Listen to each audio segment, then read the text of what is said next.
నమస్కారం. నేను రమారావి. జీవితంలో మార్పుని సాధించడం ఎలా? దాని మీద మాట్లాడుతున్నామండి. మొదటిది బాగా మాట్లాడటం ఎలా? మీకు అవసరమా అని నన్ను అడగండి. నాకు కూడా చాలా అవసరం. తప్పకుండా బాగా మాట్లాడడం నేర్చుకోవాలి. ఎలా బాగా మాట్లాడాలి? మనం సరిగ్గా మాట్లాడితేనే సరిగ్గా కన్వే అవుతుంది అవతల వాళ్ళకి మనం చెప్పే మ్యాటర్ కదా. ఇది అందరికీ తెలిసిందే. పిల్లాడిని కసిరేస్తే వాడికి నచ్చకపోవచ్చు. నాన్న బంగారు తండ్రి బుజ్జుకొండ అంటే సగం మాట వింటాడు. భర్తలతోటి మాట్లాడేటప్పుడు లేదా అక్క చెల్లెళ్ళతోటి మాట్లాడేటప్పుడు, ఆఫీస్లో పని వాళ్ళతోటి, అందరితోటి మనం చక్కగానే మాట్లాడాలి. కసిరేసి విసిగేసుకుంటే మళ్ళీ పలక్కపోవచ్చు కదా. అవును కదా, మళ్ళీ పలకరు.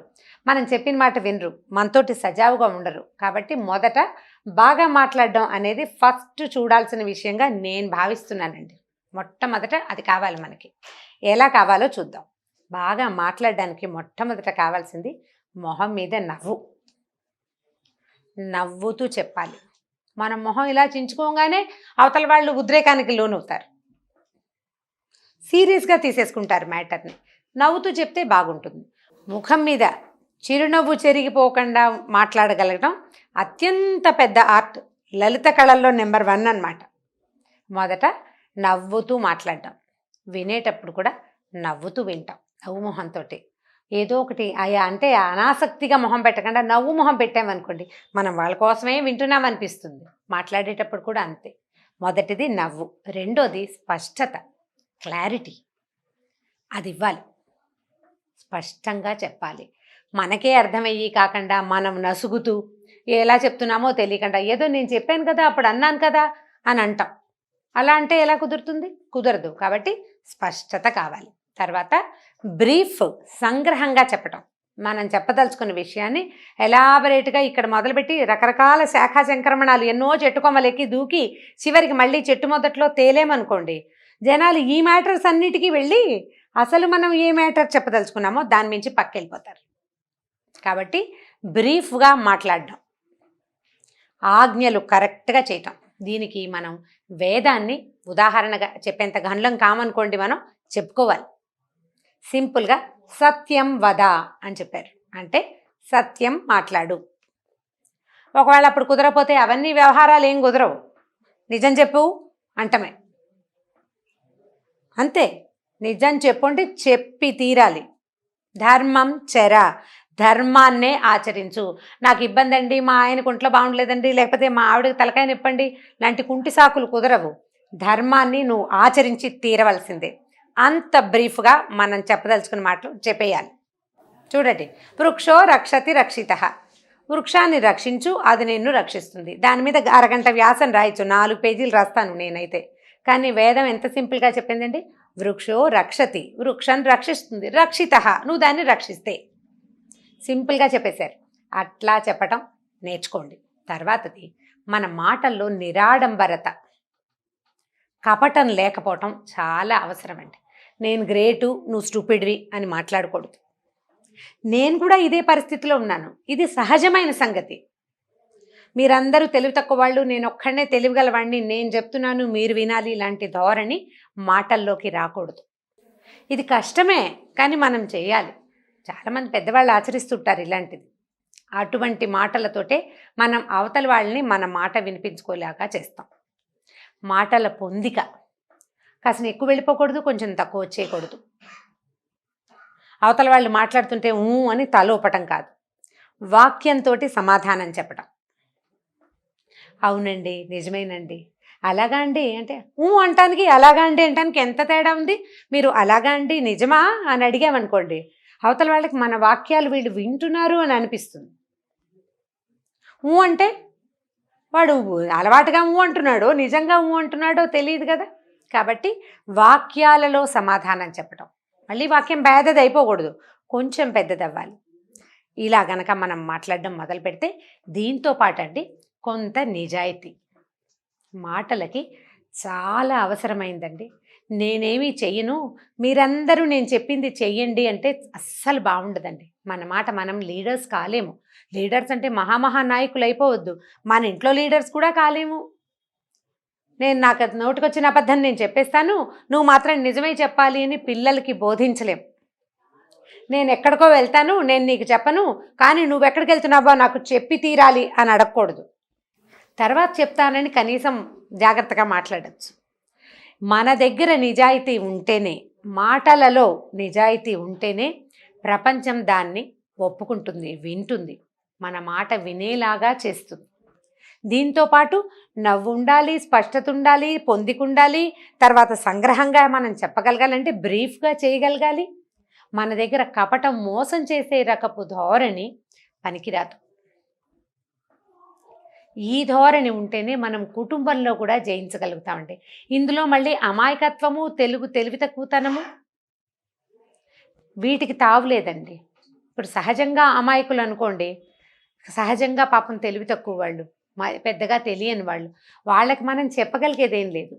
మనం జీవితంలో మార్పును కోరుకునేటప్పుడు మన మాటల వల్ల ఏదైనా ఇబ్బంది వస్తోంది అని మనం భావిస్తూ ఉంటే కనుక ఇలా మాట్లాడాలి. అండ్ రెండోది అంటే ఈ మొత్తం వ్యవహారంతో పాటు ఇంకొకటి చెప్పాలండి. స్వోత్కర్ష పనికిరాదు మాటల్లో. సెల్ఫ్ చెప్పుకోవటం. ఏదో ఒక ప్లాన్ చేసామనుకోండి, ఏదో ఒక 3-4 కలిసి ప్లాన్ చేసాం, అందులో మెయిన్ ప్లాన్ ఒకళ్ళది, మిగిలిన వాళ్ళు దాన్ని ఇంప్లిమెంట్ చేశారు. ఈ ప్లానింగ్ నాదేనని 4-5 సార్లు అనకూడదు, అంటే దెబ్బైపోతామండి. నాకు స్వానుభవం ఉంది ఈ విషయంలో. ఆ ప్లాన్ మనదేనని మనం క్యాజువల్గా చెప్పిన 3-4 సార్లు తర్వాత అవతల వాళ్ళు ఓర్చుకోలేకపోతారు, మనని తీసి పక్కకు పెట్టేస్తారు. అది స్పష్టంగా పూర్తిగా నిజంగా మనదే అయినా కూడా ఎప్పుడు స్వోత్కర్ష పనికిరాదు. వాళ్ళతో చెప్పించాలి, ఈవిడ వల్లే, ఈ మేడం వల్లే, లేకపోతే ఈ సార్ వల్లే, లేకపోతే ఈ మహానుభావుడి వల్లే మా జీవితం ఇంత బాగుంది అని వాళ్ళు చెప్పాలి. వాళ్ళకి అవకాశం ఇద్దాం. వాళ్ళు చెప్పలేదనుకోండి, గంగలో దూకనివ్వండి వాళ్ళని, ఏం పర్వాలా. వాళ్ళు ఏడుస్తారు. వాళ్ళతోటి తగ్గించేసుకోండి. ప్లానింగ్ మనదైనప్పటికీ ఇది నా ప్లాన్ కదా, నా ప్లాన్ కదా అని గింజుకోవద్దు. బోల్డ్ ప్లాన్లు ఉన్నాయి ఇలాంటివి, వీళ్ళని కాకపోతే ఇంకోళ్ళని ఉద్ధరిస్తాను అని అనుకోండి, ఎంత హాయిగా ఉంటుందో. స్వోత్కర్షని మానేయండి. ఆత్మస్తుతి, పరనింద ఈ 2 మాటలలోకి రాకూడదు. నేను గ్రేట్, అవతల వాళ్ళు మంచివాళ్ళు కాదు అని చెప్పకూడదు. ఇది జాగ్రత్తగా ఉండాలి. మనం క్యాజువల్గా మాట్లాడినా ఒక్కొక్కసారి మొదట మాట్లాడిన క్యాజువల్ మాట పెద్దదైపోయి తర్వాత దాన్ని ఎన్ని విధాల సర్దినా ఆ మొదటి పడ్డ గుర్తు మాత్రం అలాగే ఉండిపోతుందండి. మొదటి నొప్పి జనం మర్చిపోరు, ఎవ్వరూ మర్చిపోరు. మొదటే జాగ్రత్తగా మాట్లాడాలి. అలా కాకుండా మీ సహజంగా అలా దురుసుగా మాట్లాడే స్వభావమే అనుకోండి, మీకు న్యాచురల్లీ స్నేహితులు ఉండరు, ఎవరు మీ వెనకాల రారు. ఒకవేళ వచ్చినా వాళ్ళ అవసరాలకే కానీ మీకోసం రారు. ఎందుకంటే నువ్వు ఎంత పెట్టినా ఎవ్వరికీ జ్ఞాపకం ఉండదండి. తిట్టింది భలే గుర్తుంటుంది, చాలా బాగా జ్ఞాపకం పెట్టుకుంటారు. కాబట్టి మృదు భాషిత్వం, చక్కగా మాట్లాడడంలో జాగ్రత్తగా ఉండండి. మొదట ఎప్పుడూ పరుష వాక్కులతోటి అవతల వాళ్ళని నిందించద్దు. సమాధానం వినడానికి రెడీగా ఉండండి. మృదువైన మాటలతోటి ఉండండి. వాళ్ళ తాలూకు గెలుపు వెనకాల మీరున్నప్పటికీ నేనే ఉన్నానని మీ అంతటా మీరు ప్రకటనగా చెప్పకూడదు. నవ్వుతూ ఉండటానికి ప్రయత్నం చేయండి. ఒకవేళ ఎవరి వల్ల అయినా మనకి ఇబ్బంది అయినా దాని మీద బ్రీఫ్గా చెప్పటమే అలవర్చుకోండి. ఏమైందండి అని అడగంగానే మా తాతలు 3 అని అక్కడెక్కడి నుంచో మొదలు పెట్టకూడదు. ఏదో అలా వచ్చిందండి అని చెప్పాలి. ఎందుకంటే మన జీవితంలోనండి మనం మొదటి రోజు నుంచి చివరి రోజు దాకా మనం ఎంతమందినో కలుస్తూ ఉంటాం. చాలా కొద్ది మంది మనతోటి ఉంటారు, అతి కొద్ది మంది అండి. భగవంతుడు వాళ్ళకి వరం ఇచ్చిన వాళ్ళైతేనే ఉంటారు. అమ్మా నాన్న మనం చాలా పెద్ద అయ్యేదాకా మనతోటే ఉండటం, మన అక్క చెల్లెళ్ళు, మన అన్నదమ్ములు, మన చిన్నప్పటి స్నేహితులు, మనం చిన్నప్పుడు క్లోజ్గా మూవ్ అయిన వాళ్ళు, వీళ్ళంతా చాలా వయసు వచ్చేదాకా మనతోటే ఉండటం అదృష్టవంతులకి, వరం అడిగి తెచ్చుకున్న అదృష్టవంతులకి మాత్రమే ఉంటుంది. మిగిలిన వాళ్ళంతా జీవిత గమనంలో రకరకాల వ్యక్తులతోటి కలుస్తూ ఉంటాం. ఒక ట్రైన్ ఎక్కి ఆ భోగి దిగేసి మళ్ళీ ఇంకో ట్రైన్ ఎక్కి ఇంకో భోగి ఎక్కి ఆ భోగిలో నుంచి దిగేసినట్టుగా జీవిత గమనంలో ఓ 3 ఏళ్ళు 4 ఏళ్ళు కొంతమందితోటి, ఓ 2 ఏళ్ళు ఇంకొంతమందితోటి, ఓ సంవత్సరం ఒకళ్ళతోటి అట్లా కలుస్తూ ఉంటాం. ఈ వెనకాల దాన్ని ఎంతసేపు మనం మాట్లాడుకుని చెప్పుకుని దానివల్ల ఉపయోగం లేదు. అందుకని మనం సంగ్రహంగా మాట్లాడాలి అనేది ప్రాక్టీస్లో పెట్టుకోవాలి. బ్రీఫింగ్ ప్రాక్టీస్ చేయండి. ఈ బ్రీఫింగ్ మనకి లైఫ్ లాంగ్ యూజ్ అవుతుందండి. పాత కష్టాల్ని మనం ఎక్కువగా నెమరేసుకోం. మనకు అలవాటు చేసుకుంటే, బ్రీఫ్ చేయటం అలవాటైతే పాత ఇబ్బందుల్ని మనం ఎంతసేపు తలుచుకోం, చెప్పం. చెప్పిన 2 వాక్యాల్లో చెప్తాం. అరగంట వాక్యాలు చచ్చినట్టు వినాల్సి వచ్చింది అనుకోండి, అప్పుడు అన్ని జ్ఞాపకం ఉంటాయి. 2 వాక్యాలు అయితే ఏముంది, 2 సెంటెన్సెస్ సింపుల్ కదా చెప్పడానికి కూడా. ఒక 5-6 సార్లు చెప్పాక అసలు ఆ 2 సెంటెన్సులకు కూడా విలువ లేకుండా పోతుంది. కాబట్టి బ్రీఫింగ్ ప్రాక్టీస్ చేయండి. నవ్వు చెదరనివ్వద్దు, పోట్లాటకి దిక్కకూడదు, ప్లాన్డ్గా మాట్లాడాలి. ఈ రకంగా అంటే నా ఐడియాస్ ఇవ్వండి, చూద్దాం ఎవరెవరు ఇందులో నుంచి ఎన్ని మాటలు తీసుకుంటారు, ఇంకా దీనికి ఎన్ని యాడ్ చేయొచ్చు, ఎన్ని యాడ్ చేయాలి. జీవితంలో చాలా నేర్చుకోవాలండి. మనం నేర్చుకుంటూనే ఉంటాడు మనిషి, నిత్య విద్యార్థి. ఈ విద్యార్థిత్వము మనం ఎప్పటికప్పుడు ఎన్హాన్స్ చేసుకుంటూ ఉండాలి. ఈ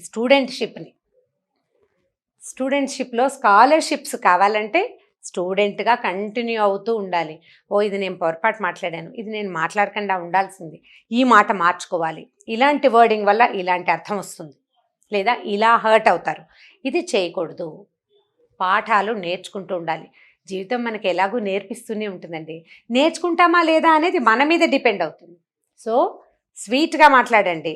రమగారు ఎంత బాగా మాట్లాడతారు అనేది సర్టిఫికెట్ జనాలు ఎవరైనా ఇవ్వాలి, నాకు కూడా కావాల్సిందేనండి. రెగ్యులర్గా స్పీచెస్ ఇచ్చే వాళ్ళకి, మోటివేషనల్ స్పీకర్స్ కూడా కొన్ని అడిషనల్ పాయింట్స్ ప్రతిసారి వస్తూనే ఉంటాయి. నేను ప్రతి సంవత్సరం రిజల్యూషన్లో ఇది చేయకూడదు నేను అని గ్యారంటీగా నేను రాసుకునేవి 2 వాక్యాలు ఉంటున్నాయి ప్రతి సంవత్సరం. ఈ సంవత్సరం మనం కలుసుకునే వ్యక్తుల వల్ల మనం కొత్త పాఠాలు నేర్చుకుంటాం. ఆ పాఠాన్ని మన జీవిత పాఠంగా చేసుకుంటేనే మనం హ్యాపీగా ముందుకెళ్తాం. ఓకే, నమస్కారం.